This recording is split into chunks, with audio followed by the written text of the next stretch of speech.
ಭಾಗ್ಯಶ್ರೀ ಬಂದು ನನ್ನ ಹೆಸರು ಭಾಗ್ಯಶ್ರೀ. ಸೊ ನಾನು 10th ಅನ್ನ ಲೋರೆಟೋ ಸ್ಕೂಲಲ್ಲಿ ಮಾಡಿದ್ದು ಟಿಲ್ 10th. ಆಮೇಲೆ ನನ್ನ ಡಿಗ್ರಿ ಮತ್ತೆ PUC ನಾನು ಶ್ರೀ ವೆಂಕಟರಮಣ ಸ್ವಾಮಿ ಕಾಲೇಜ್ ಬಂಟ್ವಾಳದಲ್ಲಿ ಮಾಡಿದ್ದು. ಮತ್ತೆ ನನ್ನ ಮಾಸ್ಟರ್ಸ್ ನ ಕಂಪ್ಲೀಟ್ ಮಾಡಿದ್ದು GFGC ವಾಮದಪದವಲ್ಲಿ. ಸೊ ನನ್ನ ಪರ್ಸೆಂಟೇಜ್ ಎಲ್ಲದರಲ್ಲೂ ನಾನು 10th ಮತ್ತೆ PUC ಅಲ್ಲಿ ನನಗೆ ಫಸ್ಟ್ ಕ್ಲಾಸ್ ಬಂದಿದೆ. ಮತ್ತೆ ಡಿಗ್ರಿಯಲ್ಲಿ ಮತ್ತೆ ಮಾಸ್ಟರ್ಸ್ ಅಲ್ಲಿ ನಂದು ಡಿಸ್ಟಿಂಕ್ಷನ್.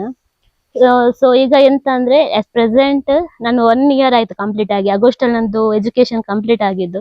ಬಟ್ ನಂಗೆ ಇನ್ನು ಜಾಬ್ ಆಪರ್ಚುನಿಟಿ ಸಿಕ್ಕಿಲ್ಲ. ಅಂಡ್ ನಾನು ಅಷ್ಟು ಯಾವ್ದಕ್ಕೆ ಅಪ್ಲೈ ಮಾಡ್ಲಿಕ್ಕೆ ಹೋಗಿಲ್ಲ, ಬಿಕಾಸ್ ಸೇಲ್ಸ್ ಮತ್ತೆ ಕಸ್ಟಮರ್ಸ್ ಆಗ್ಬಿಟ್ಟು ನಾನು ಅಪ್ಲೈ ಮಾಡ್ಲಿಕ್ಕೆ ಹೋಗಿಲ್ಲ. ಮತ್ತೆ ನಂಗೆ ಅಪ್ ಅಂಡ್ ಡೌನ್ ಮಾಡ್ಲಿಕ್ಕೆ ಕಷ್ಟ ಆಗ್ತದೆ, ಬಿಕಾಸ್ ನಾನು ಡ್ರೈವಿಂಗ್ ಇನ್ನು ಕಲ್ತಿಲ್ಲ, ಇನ್ನು ಕಲಿಬೇಕಷ್ಟೇ.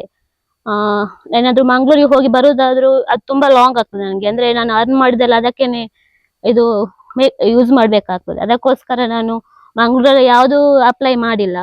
ಬಟ್ ಮೈಸೂರಲ್ಲಿ ಮಾಡಿದ್ದೆ 1, 2, 3 ಕಾರ್ಪೊರೇಟ್ ಇದಕ್ಕೆ, ಬಿಕಾಸ್ ನಮ್ಮ ಫ್ಯಾಮಿಲಿ ಇದೆ ಅಲ್ಲಿ. ಸೊ ಅಲ್ಲಿ ಸ್ಟೇ ಆಗ್ಬೋದು ಅನ್ನೋ ರೀಸನ್ ಇಂದ ನಾನು ಮಾಡಿದ್ದು, ಬಿಕಾಸ್ ಎಲ್ಲ ಆಪರ್ಚುನಿಟಿ ಇರುತ್ತೆ ಅಲ್ಲಿ, ಲೈಕ್ ಓಲಾ ಇದೆಲ್ಲ ಉಬರ್ ಎಲ್ಲ ಸಿಗುತ್ತೆ. ಬಟ್ ಇಲ್ಲಿ ಯಾವ ಆತರ ಆಪರ್ಚುನಿಟಿ ಇಲ್ಲಿ ಬರುವುದೇ ಇಲ್ಲ. ನಾವು ಏನಾದ್ರು ಹೋಗ್ಬೇಕಂದ್ರೆ ಬಾಡಿಗೆ